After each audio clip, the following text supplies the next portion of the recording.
क्योंकि obviously revenge travel की जो बात थी वो डेफिनेटली बहुत अच्छे से वर्कआउट हुई है, और इसको देखते हुए हमारी जो सर्विसेज की डिमांड है उसमें भी काफ़ी अच्छे से सुधार हुआ होगा। तो पहले तो ये ऑलमोस्ट जो तिमाही रही है और ऑनगोइंग जो सिनेरियो है अभी यहाँ से फ़िलहाल आगे फेस्टिव सीज़न भी आ रही है, तो ऑब्वियसली वहाँ पे भी ट्रैवल बहुत होने वाला है। सो सर्विस को लेकर कैसा सिनेरियो बन रहा है सर फिलहाल? तो सबसे पहले आपका बहुत बहुत धन्यवाद, आपने मुझे अपने शो पे बुलाया। तो जैसे कि आपने हमारे रिजल्ट्स भी देखे होंगे, तो बहुत रोबस्ट डिमांड है। हमने 46% ग्रोथ की है इस फिस्कल ईयर में, और जो आगे वाला टाइम भी है हम देख रहे हैं कि वॉल्यूम्स बहुत तेज़ी से कम बैक कर रही हैं, और जो हमारे तीनों बिजनेस लाइंस हैं, डैश, डिस्ट्रीब्यूशन और मार्टेक, उन उन तीनों में काफ़ी बढ़ोतरी हो रही है।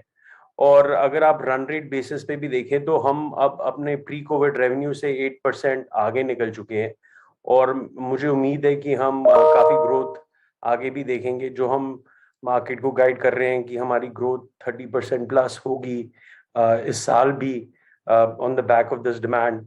और मैं ये भी जान के खुश हूँ कि आपने मेरे से कोविड के बारे में क्वेश्चन नहीं पूछा, क्योंकि अब जो कोविड है वो हमारे पीछे जा चुका है।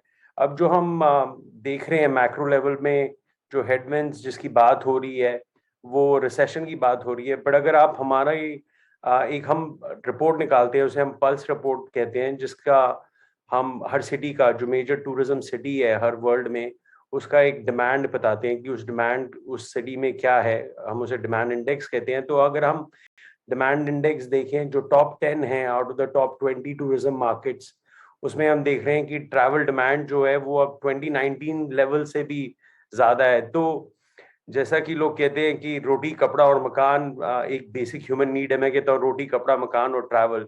तो चाहे रिसेशन की बात जरूर हो रही है, लोग रिपोर्ट्स आ रही हैं कि लोग अदर प्लेसेस में कट डाउन कर सकते हैं अपनी डिस्क्रिशनरी स्पेंड, बट ट्रैवल पे क्योंकि लोग काफी साल 2 साल अपने अपने कमरों में बंद थे, तो वो निकलना चाहते हैं। तो हम काफी ग्रोथ देख रहे हैं ट्रैवल में।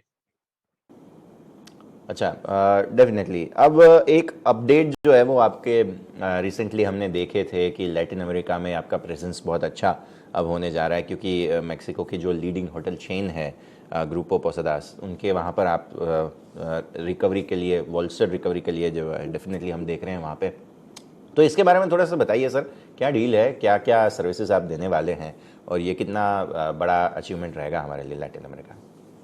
सो लैटिन अमेरिका में हमारे ऑलरेडी कस्टमर हैं, बट जैसे कि आपने कहा कि ये बहुत बड़ा मार्की कस्टमर चेन है ग्रुपो प्रोसाडास। ये हमारे ड्रास प्रोडक्ट लाइन में इन्होंने जितने भी हमारे प्रोडक्ट्स हैं जिससे कंपेटिटिव इंटेलिजेंस और पैरिटी वो मॉनिटर कर सकते हैं, तो उन्होंने हमसे ये प्रोडक्ट्स लिए हैं। और हम काफ़ी हमारा यूजली जो गेम प्लान होता है कि वो बिग कस्टमर्स में हम एक प्रोडक्ट लाइन से घुसते हैं या एक प्रोडक्ट से, जिसे हम SaaS में लैंड एंड एक्सपैंड करते हैं। तो हमारी उम्मीद है कि हम इससे घुसे हैं और इसको एक्सपैंड करेंगे।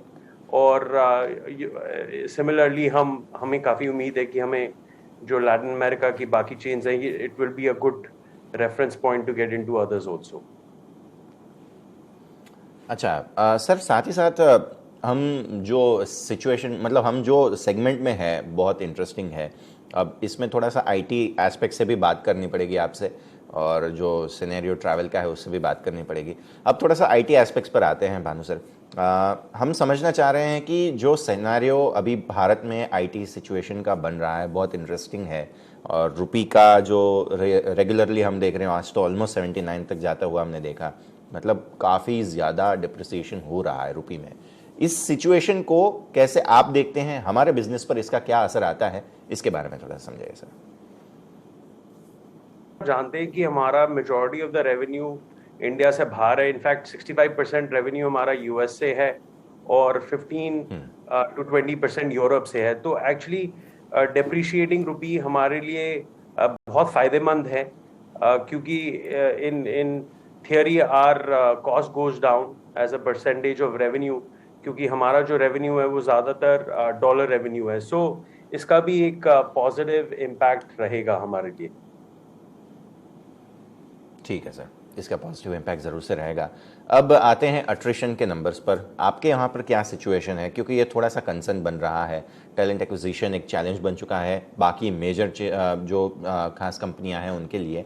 आपके लिए ये चैलेंज कैसा है? और एक तरीके से कह सकते हैं कि एम्प्लॉयज़ जो रिटेन हो जाते हैं वापस, उसके बारे में थोड़ा सा समझाइए सर, ये कैसे रेशियो बन रहा है यहाँ का? जो एट्रिशन रेट है वो जैसे कि आप जानते हैं हाल ही में हमारी कंपनी भी इफेक्ट हुई थी। एट्रिशन रेट अराउंड 24-25% हमारा रहा है, बट हिस्टोरिकली हम 15 से 16% में रहे हैं। और मुझे काफ़ी उम्मीद है कि अब क्योंकि जो हमने बहुत सारे प्रोग्राम्स किए हैं टैलेंट अट्रैक्ट करने के लिए, हमने एक लॉन्च किया है मैनेजमेंट ट्रेनी प्रोग्राम। तो जिससे हम कैंपस हायर करके उनको ट्रेन करते हैं, उनको नर्चर करते हैं। और जो हमारा लर्निंग एंड डेवलपमेंट प्रोग्राम्स है, जिससे लोगों को क्या चाहिए, उनको ग्रेट अपॉर्चुनिटी चाहिए, चैलेंजिंग अपॉर्चुनिटी चाहिए, अपॉर्चुनिटी टू गो अब्रॉड चाहिए, चैलेंजिंग टास्क चाहिए। तो ये सारी जितनी चीज़ें उनको चाहिए we are able to provide. And मुझे काफ़ी उम्मीद है कि we are already noticing quarter over quarter this attrition go down, तो we will continue to see this. Okay, definitely. तो इसके ऊपर भी हम भी देखते रहेंगे, ध्यान रखेंगे।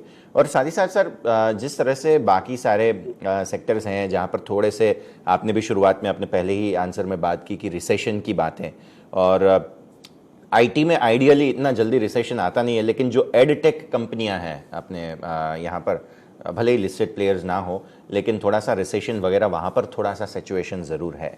आप इनको कैसे देखते हैं? और ये इस टाइप के जो रिसेशन होते हैं उसका फ़ायदा आपके वहाँ पर आ सकता है कि नहीं? ये जो टैलेंट अवेलेबल हुआ है अचानक से, उसका फ़ायदा मिल सकता है या नहीं, नंबर वन। और दूसरा, जिस तरीके का सिचुएशन रिसेशन का रहा है उसको भी थोड़ा सा एलेबरेटली बात करते हैं कि रिसेशन मतलब एक तरीके से देखें तो डिमांड थोड़ा सा ओवर है, तो एक तरीके से एंटरप्राइज के तौर पर तो आपको इसका फ़ायदा होना चाहिए, राइट सर? जरूर, आपने बिल्कुल सही बात पकड़ी है।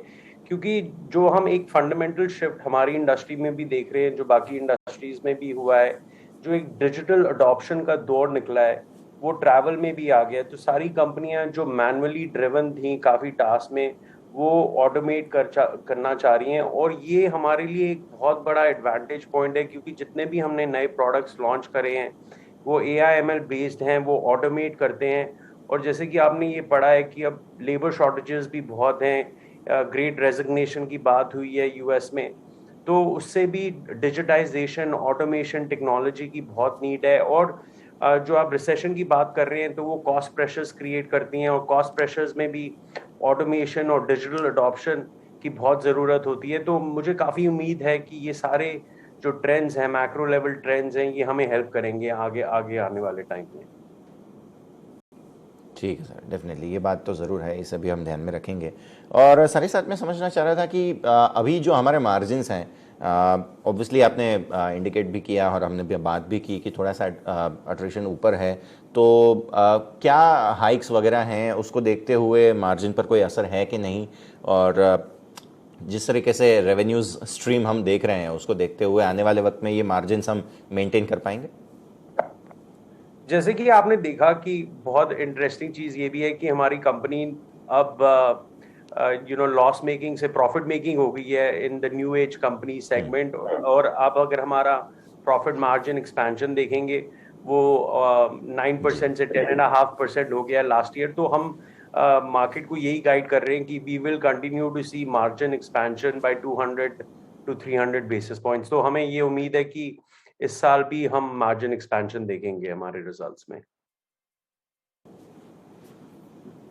Okay, definitely. तो ये बात भी ज़रूर है, हम इसे ध्यान में रखेंगे। और साथ ही साथ सर, आपको बताना चाहेंगे कि ये CNBC बाज़ार जहाँ पर आप अभी हैं, ये प्लेटफॉर्म जो है वो 8 साल पूरे करने जा रहा है बहुत जल्द। और ये पहला ऐसा गुजराती बिजनेस न्यूज़ चैनल है दुनिया का, ऐसा कोई चैनल पहले रहा नहीं है। और आप जानते हैं कि गुजराती कम्युनिटी जो है वो स्टॉक मार्केट, इन्वेस्टिंग, उसमें बहुत लीडिंग रही है। तो हमारे चैनल को आपकी ओर से विशेष सर, जो 8 साल पूरे करने जा रही है ये शुक्रवार को। Big big